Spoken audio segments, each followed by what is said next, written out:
Bonjour, bonjour mesdames, je suis très contente et honorée de me retrouver avec vous aujourd'hui. Aujourd'hui, je vais échanger avec vous autour du thème « Comment combiner l'emploi, la gestion de la famille et une entreprise forever avec beaucoup de succès ». Ça sera mon sujet d'aujourd'hui. Alors avant d'entamer le vif du sujet sur lequel j'aimerais échanger avec vous aujourd'hui, je vais me présenter avec plus de détails pour que vous compreniez dans quelles circonstances, dans quelles conditions j'évolue de façon générale. Premièrement, je suis mariée depuis un peu plus de 16 ans aujourd'hui à M. Kalala, qu'on appelle M. Kells par les intimes, et qui m'accompagne également dans cette belle activité d'entrepreneuriat avec Forever. Je suis maman de 2 enfants. Brian a 11 ans depuis Noël passé et ma fille Soraya a 8 ans depuis un peu plus de 4 mois aujourd'hui. Et sur le plan professionnel, je suis cadre dans une multinationale qui évolue dans le domaine de la logistique. Pour le moment, j'ai une fonction dans laquelle je suis responsable de toutes les activités liées aux finances, qu'on va appeler Chief Finance Officer pour ceux qui parlent anglais, bien directrice financière. Et je couvre la sous-région, Southern West Africa, qui comprend 8 pays et qui va du Tchad jusqu'en Angola, en incluant les 2 Congos, le Gabon, le Cameroun, la Centrafrique ainsi que la Guinée équatoriale. Alors je vous dis ça pourquoi? Pour que vous puissiez comprendre également que c'est assez lourd, c'est un scope géographique qui est très étendu et qui demande beaucoup d'attention sur le plan professionnel. Et en plus de à part mon activité professionnelle, je suis également entrepreneur, fièrement ambassadrice et partenaire de Forever depuis le mois de septembre 2015. Donc ça fait un peu plus de 7 ans aujourd'hui et c'est pour moi la plus belle aventure que j'aurais jamais imaginée dans ma vie parce que cela m'a apporté tellement de choses dont je vous parlerai dans quelques instants. Alors avant de vous expliquer comment parvenir à combiner ces différentes phases de votre vie, comment moi je le fais sur le plan personnel, j'aimerais d'abord vous dire quelque chose qui je pense est très important à savoir aujourd'hui. L'équilibre parfait n'existe pas. Trouver un équilibre qui vous permet de pouvoir maximiser dans tous les domaines, tout avoir, tout le temps, tel que vous le souhaitez, ce n'est qu'une utopie. Mais avant de pouvoir insister par rapport à ça, j'aimerais vous dire aussi une chose très importante. Dès le départ, il vaut la peine pour vous, mesdames, de pouvoir définir clairement quelle est votre vision. Et votre vision par rapport aux différents domaines de votre vie. Qu'est-ce que vous voulez réaliser pour vous en tant que femme, sans même regarder vos attributs d'épouse, de mère, de sœur, de fille, ou peu importe la situation familiale ou matrimoniale dans laquelle vous êtes aujourd'hui. Qu'est-ce que vous voulez vraiment pour vous? Est-ce qu'aujourd'hui, vous avez une image claire de ce qui vous fait rêver? Une image claire de l'idéal vers lequel vous voulez grandir, de l'idéal que vous voulez poursuivre, de cette femme que vous voulez lorsque votre progéniture ou les personnes qui comptent beaucoup pour vous, lorsque ces personnes vont regarder qui vous êtes devenu, qui puissent dire « Waouh, ça valait vraiment la peine de rencontrer cette personne. Ça valait vraiment la peine de faire partie de son environnement. Ça valait vraiment la peine d'écouter ses conseils, de la voir accomplir tout ce qu'elle a pu accomplir. » Et là, je ne parle pas seulement en termes d'argent, je ne parle pas seulement en termes de biens matériels, parce que pour moi, le succès ne se résume pas à ça. Le succès, pour moi, ça veut dire d'avoir tout simplement réussi sa vie. Et la réussite de la vie, on peut la définir sur beaucoup de choses. Mais d'après moi, le point le plus important, c'est d'avoir atteint la liberté. Et la liberté, elle est non négociable. La liberté de pouvoir non seulement s'offrir ce qu'on veut offrir comme on le veut, la liberté de pouvoir aider les gens comme on veut les aider, pour ceux qui sont dans les œuvres philanthropiques et autres, la liberté de pouvoir léguer un héritage, la liberté d'être un modèle, la liberté de pouvoir réaliser des choses sans avoir nécessairement à dépendre de qui que ce soit. C'est de ça dont il s'agit. Mais rappelez-vous que l'équilibre parfait, ça n'existe pas. Et on va parler un peu des défis parce qu'il y a beaucoup de défis à relever pour pouvoir réussir à combiner, à être la meilleure possible dans ces différents domaines de notre vie, que ce soit par rapport à l'emploi, que ce soit par rapport à la situation familiale, que ce soit par rapport au business. Et les défis à relever. Je vais vous parler de mes défis à moi. Et j'espère que vous pourrez vous retrouver dans certains des points que je vais soulever. La première chose, c'est par rapport à la gestion du temps. Parce que le temps, c'est vrai, c'est une devise, je dirais, c'est un outil que nous avons dans nos mains, mais qui n'est pas illimité. Nous avons, dans mon cas, moi en particulier, j'ai un agenda, un horaire bien spécifique par rapport à mon contrat professionnel qui m'exige d'être concentrée, présente dans mon travail du lundi au vendredi de 8h à 17h. Et vous comprenez que quand je suis là-bas, ce n'est pas pour jouer aux mots croisés ou pour regarder des séries, mais c'est pour pouvoir travailler, y mettre beaucoup d'attention, y mettre beaucoup de réflexion, y mettre beaucoup de présence. Et en général, d'ici la fin de la journée, on a tendance à être assez épuisé. La gestion de temps aussi par rapport aux activités avec les enfants. Comment faire pour s'occuper de leurs devoirs? Comment faire pour pouvoir leur accorder le temps dont ils ont besoin pour s'assurer qu'ils obtiennent l'éducation que l'on souhaite leur donner, pour s'assurer qu'ils puissent obtenir aussi l'amour dont ils ont besoin de la part de maman, qu'ils ne puissent pas se sentir abandonnés? Comment faire pour être là? La gestion de temps aussi par rapport à son conjoint, pour celles qui sont en couple. Et dans mon cas en particulier, je suis mariée à celui que je considère mon meilleur ami. Comment faire pour toujours avoir ces moments où je me rends disponible à lui pour pouvoir échanger, prendre soin de lui et ainsi de suite. Et là, sur une journée de 24 heures, on va se demander, mais je placerai mon business où? Si je suis au travail du matin au soir, rentrer à la maison pour pouvoir m'occuper des enfants, m'occuper de monsieur, où est-ce que tu vas passer ton business? Comment tu vas t'organiser pour pouvoir y accorder le temps et l'énergie dont tu as besoin pour pouvoir réaliser tes rêves? Et c'est là qu'il faut être flexible par rapport à son agenda. Il faut être flexible et reconnaître dès le départ que ces défis-là existent réellement. Que ces défis ne sont pas des histoires qu'on se raconte seulement. Avant de parler de comment réussir à combiner ces différentes phases, ces différents aspects de la vie active, j'aimerais vous encourager d'abord à tenir compte des défis. Dans mon cas à moi, les défis que j'ai eu à identifier, c'est premièrement la gestion du temps. Parce que c'est vrai qu'avec mon contrat professionnel, je suis liée à pouvoir délivrer, à pouvoir fournir des résultats dans un cadre bien précis, avec un horaire que je dois respecter, qui m'impose d'être présente, non seulement physiquement, mais aussi mentalement avec mon attention, avec toutes mes ressources cognitives, être présente du lundi au vendredi au minimum, de 8h à 17h. Et avec les responsabilités que l'on a, plus on évolue dans une structure, dans une organisation professionnelle, avec les responsabilités, il nous arrive très souvent encore de faire des heures supplémentaires, d'aller en overtime, de pouvoir consacrer un peu plus d'heures dans la journée ou bien quelques heures même du week-end pour pouvoir atteindre les résultats qu'on veut atteindre. Ce qui fait que quelque part aussi, ça vient grignoter une bonne partie du temps. Si tu as 24 heures et que tu consacres peut-être 10 heures sur ton contrat professionnel, tu dois enlever les 8 heures durant lesquelles tu es censé dormir. Il ne te reste pas beaucoup de temps pour pouvoir passer des moments précieux avec tes enfants qui t'attendent aussi. Évidemment, en tant que maman, je tiens à ce que mes enfants puissent avoir la meilleure éducation possible. Je tiens à ce qu'ils puissent avoir la meilleure instruction possible aussi. Donc, il s'agira non seulement de pouvoir vérifier ce qu'ils ont eu à faire à l'école, mais également de pouvoir les accompagner, comprendre leur personnalité, être là pour leur donner les conseils dont ils ont besoin, être là pour tirer un peu les oreilles quand ça va de travers, être là pour donner des encouragements, surtout lorsque je sens qu'ils sont un peu blessés ou ils sont un peu frustrés par une situation qu'ils n'arrivent pas à bien gérer.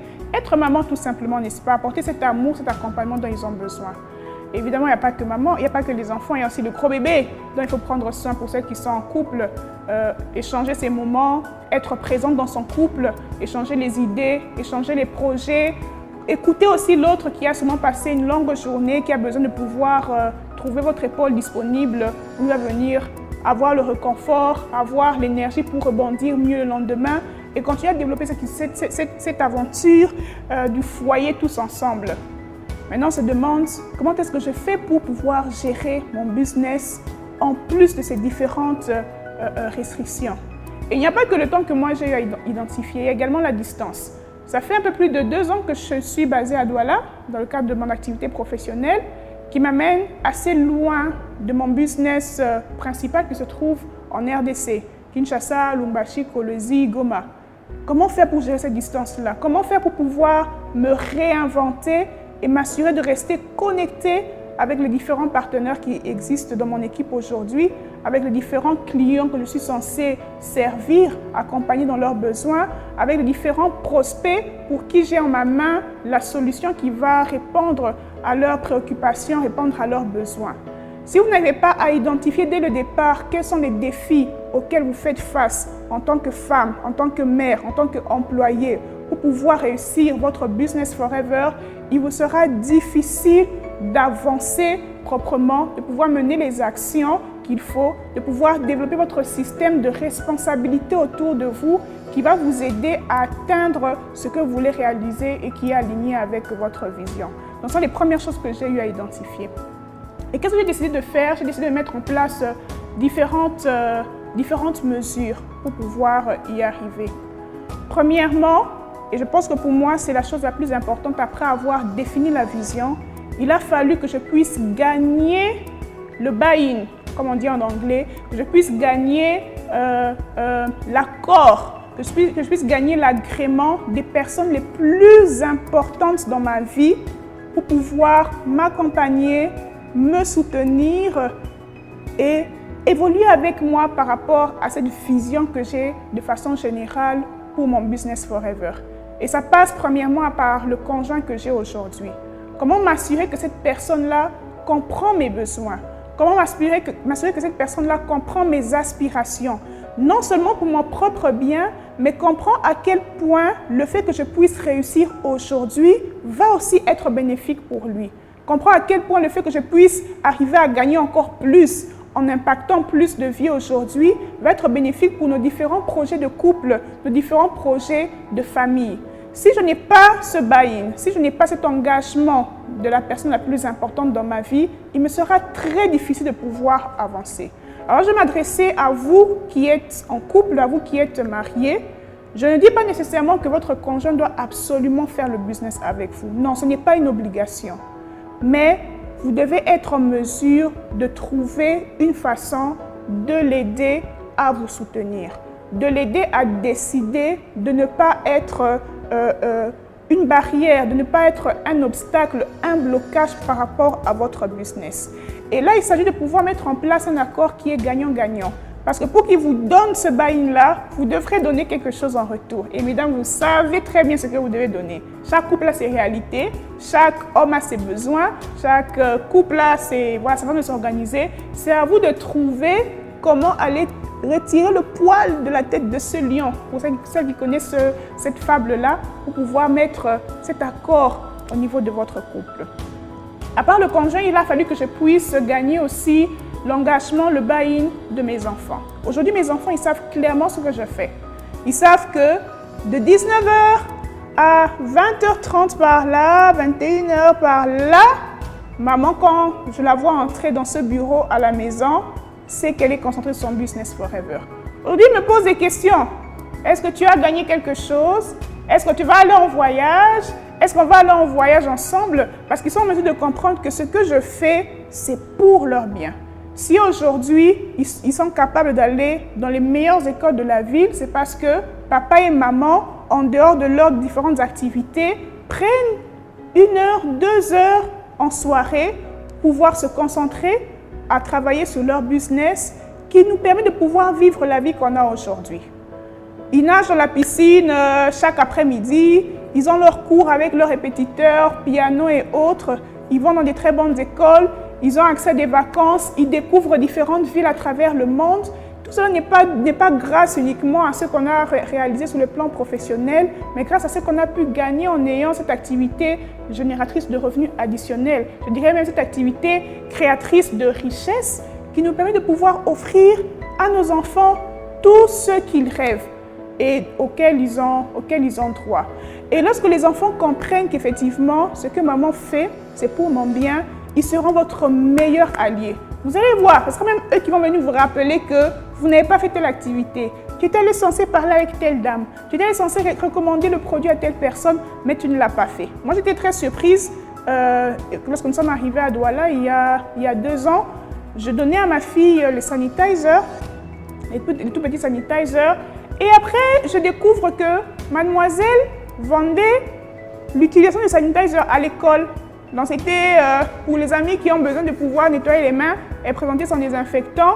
Si elle te met une goutte, tu lui payes 500 francs ou bien tu lui donnes un bonbon. Et elle s'était retrouvée quelques billets qu'elle a mis dans sa tirelire. Et un beau jour, je ne sais plus ce qu'on cherchait à acheter. Elle était là, moi j'ai l'argent. Et je lui pose la question, mais comment tu as fait ça? Mais c'est parce que j'utilise ces sanitaires que tu me donnes pour pouvoir échanger avec les amis à l'école et je gagne de l'argent. Et quelque part, c'est une bonne éducation financière aussi qu'on donne aux enfants, n'est-ce pas? De pouvoir comprendre que les avantages, les bénéfices sont plus importants que le salaire. Donc, vous comprenez qu'il est très important d'avoir le buy-in des personnes qui comptent le plus pour vous parce que ce sont ces personnes-là qui seront votre système de soutien. Et en parlant de système, je voudrais mentionner aussi très rapidement notre système, le système de responsabilité. Je pense qu'aujourd'hui, il est encore plus important pour nous les femmes d'apprendre à pouvoir nous tenir main dans la main et de pouvoir nous élever ensemble. Est-ce que tu as aujourd'hui une amie, une sœur, quelqu'un en qui tu fais confiance, qui est capable de te dire la vérité, qui est capable de te tirer les oreilles, qui est capable d'applaudir pour toi, être là pour pouvoir s'assurer que tu fais réellement ce que tu as dit, ce que tu t'es engagé que tu feras, quand tu le feras et comme tu le feras. Il est très important d'avoir ce partenaire de responsabilité auprès de toi qui va t'accompagner dans la réalisation de tes objectifs pour que tu puisses construire, amener à la vie cette vision-là que tu as pour toi et pour ta famille. Et comment tu m'organises maintenant dans tout ça par rapport à ces défis de temps? Après avoir acquis le buy-in de ceux qui comptent pour moi, c'est tout simplement question de mettre en place un soutien additionnel en termes d'aide qui va m'aider à pouvoir me concentrer sur ce sur quoi je dois me concentrer pendant une période du temps. Rappelez-vous, j'ai dit un peu plus tôt que l'équilibre parfait n'existe pas. Si aujourd'hui vous pensez que vous allez arriver à un niveau où vous serez la meilleure employée possible dans votre entreprise, que vous serez la meilleure maman tout le temps, la meilleure épouse tout le temps et la meilleure entrepreneur tout le temps, ça n'arrivera jamais. Il n'y aura jamais ce moment parfait qui va déclencher comme ça, qui permettra que tout soit aligné au maximum. Vous devrez faire des choix.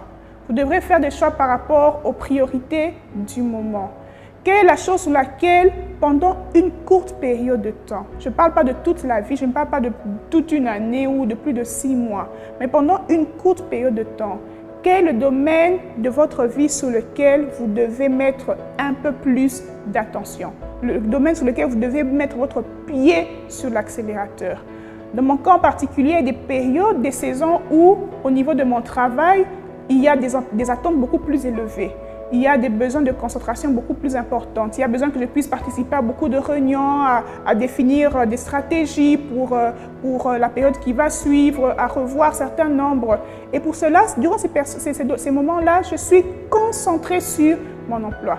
Et si vous n'avez pas déterminé votre emploi, quel est le moment où vous devez donner cette attention-là, bien vous serez mis à la porte. Bon, si c'est quelque chose que vous n'aimez pas, ce n'est pas grave. Mais si c'est un domaine qui vous passionne également, ça serait très triste que vous puissiez être mis à la porte parce que tout simplement, vous n'avez pas reconnu la saison, vous n'avez pas reconnu le temps. Et pareil pour la famille. Pour la famille, moi, je pense que les moments de qualité sont plus importants que la quantité des moments. Il ne s'agit pas juste d'être assis au salon avec chacun son téléphone, les enfants en train de jouer à leur jeu et dire que vous êtes là pour les enfants, que vous êtes là pour monsieur. Non. Il s'agit de la qualité, de l'intensité que vous mettez dans les moments que vous passez avec les personnes que vous aimez. Il s'agit d'être présente entièrement et créer ensemble, marquer ensemble des souvenirs que ceux que vous aimez ne pourront jamais oublier. Moi, je me concentre en général pendant les week-ends.